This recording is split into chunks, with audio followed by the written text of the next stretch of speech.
Alors comme promis, je vous résume aujourd'hui le livre Les 7 habitudes des couples qui durent de Stephen Covey. Avant de commencer, j'aimerais vous montrer le livre car j'adore les livres de l'édition Mardaga.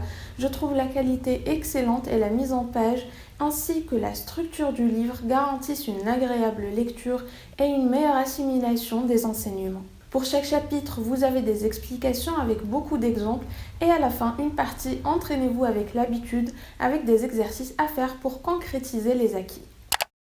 La première habitude, c'est d'être proactif. Et être proactif, c'est en fait prendre le temps de choisir une réponse à un événement, à une situation, au lieu d'être réactif. Donc en fait, cela revient à l'intelligence émotionnelle et au fait de ne pas laisser les circonstances, la situation, les autres et ses émotions dicter sa réaction, mais plutôt prendre le temps d'avoir une réponse en fait en fonction de ses valeurs et de ce qui est important pour soi. Et je trouve que c'est primordial dans une relation car si on n'est pas proactif, on ne peut pas avoir une communication saine. L'habitude 2, c'est commencer en ayant la fin en tête. Et il s'agit en fait d'avoir une image claire de qui vous êtes, de ce que vous voulez et de ce que vous attendez de cette relation. Et l'auteur nous donne un exemple du puzzle. Donc imaginez qu'avec votre partenaire, vous êtes en train d'assembler un puzzle sans en fait avoir l'image finale en tête. Si vous ne savez pas à quoi ce puzzle doit ressembler, vous allez avoir beaucoup de mal à l'assembler et du coup ça va prendre beaucoup de temps, ça va être compliqué et frustrant. Et c'est exactement la même chose pour les relations quand on ne sait pas où est-ce qu'on va aller avec cette relation. Et donc il nous conseille d'avoir un plan d'action pour la relation qui sera en fait un objectif à formuler et à mettre en évidence. Alors prenez un petit moment sans distraction et écrivez. Notez en fait ce à quoi vous voulez que votre relation ressemble dans 5 ou dans 10 ans. Qu'est-ce que vous voulez que votre relation représente? Quelles sont les valeurs de votre relation? Qu'est-ce que vous attendez de cette relation? Et quand vous aurez fini, vous allez comparer avec ce que votre partenaire a écrit et en fait vous allez sélectionner les énoncés qui vous parlent le plus et ça sera en quelque sorte la mission de votre relation. L'habitude numéro 3, c'est établissez vos priorités. Donc beaucoup de personnes consacrent énormément de temps à leur carrière, à leurs enfants, à leurs amis, encore à leurs loisirs, mais pas du tout à leur partenaire, parce qu'ils les prennent en fait tout simplement pour acquis. Alors qu'au final, il suffit de 10 minutes pour savoir comment l'autre va, ce dont il a envie ou besoin. Et du coup, ce n'est pas au fond vraiment une question de temps, mais une question de priorité. Et même si c'est très important de s'accorder du temps à soi, d'accorder du temps à ce qui est important, c'est tout aussi important de prioriser, de faire en fait de votre relation une priorité. Et pour faire ça, vous pouvez par exemple avoir un petit moment en tête-à-tête au moins une fois par semaine, avoir des coutumes et des habitudes que vous faites ensemble ou encore planifier des activités à faire ensemble. Peu importe, le mot d'ordre, c'est de faire de votre relation une priorité. L'habitude numéro 4, c'est de penser gagnant-gagnant. Ce qui veut dire penser aux bénéfices mutuels dans une relation.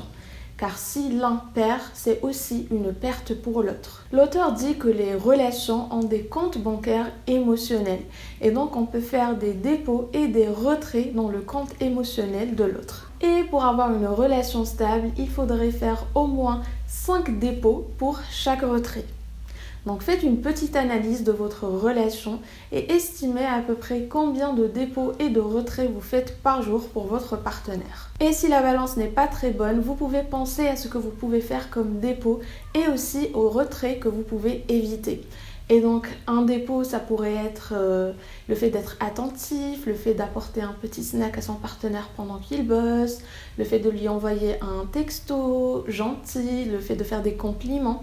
Et les retraits, ça sera tout ce qui est commentaires négatifs, tout ce qui va énerver ou faire de la peine à notre partenaire.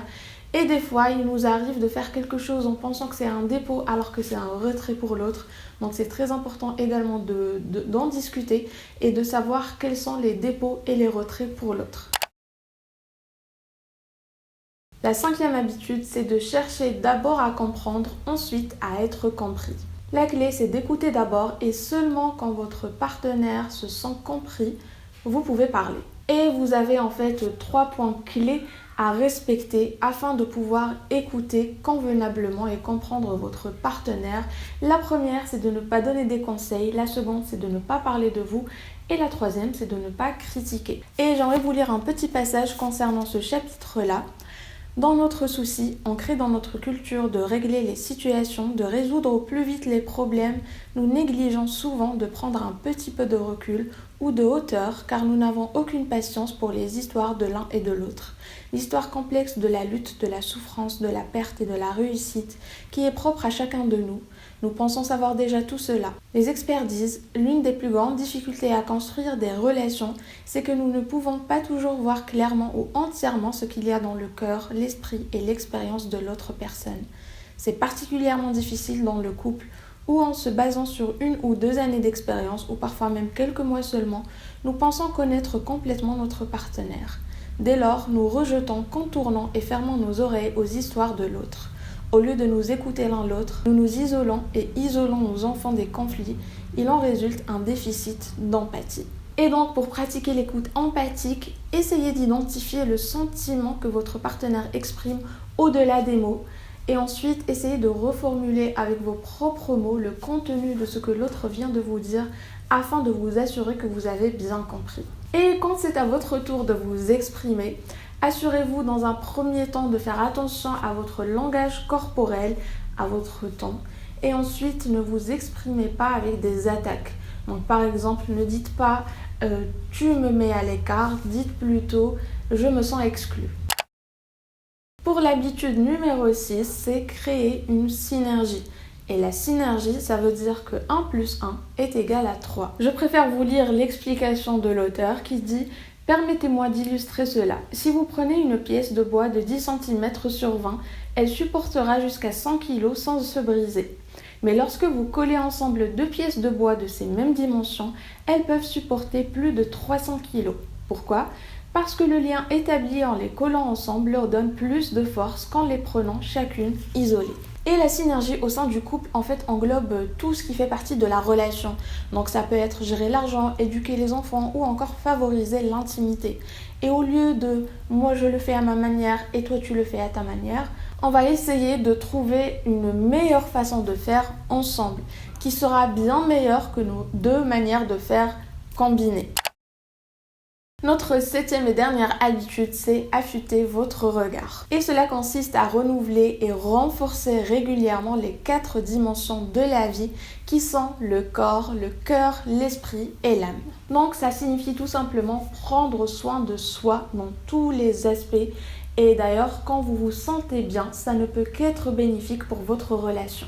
Alors j'aimerais vous lire 4 questions que l'auteur nous pose qui sont « Citez une chose que vous devriez faire pour votre corps et que vous ne faites pas. Citez une chose que vous devriez faire pour votre cœur, la zone émotionnelle de votre vie, de vos relations et que vous ne faites pas. Citez une chose que vous devriez faire pour votre esprit, votre cerveau et que vous ne faites pas. Et enfin, citez quelque chose que vous devriez faire pour votre âme et que vous ne faites pas. » Je pense que ces 4 questions vont vous donner une bonne base pour savoir sur quel aspect vous devez travailler et comment faire pour justement travailler dessus. Dans le livre Les 7 habitudes des gens qui réussissent tout ce qu'ils entreprennent, cette habitude, la 7e habitude est intitulée « Aiguisez votre scie ». Et en fait, l'auteur nous donne l'exemple de quelqu'un qui est en train d'essayer de couper un arbre alors que sa scie n'est pas du tout aiguisée.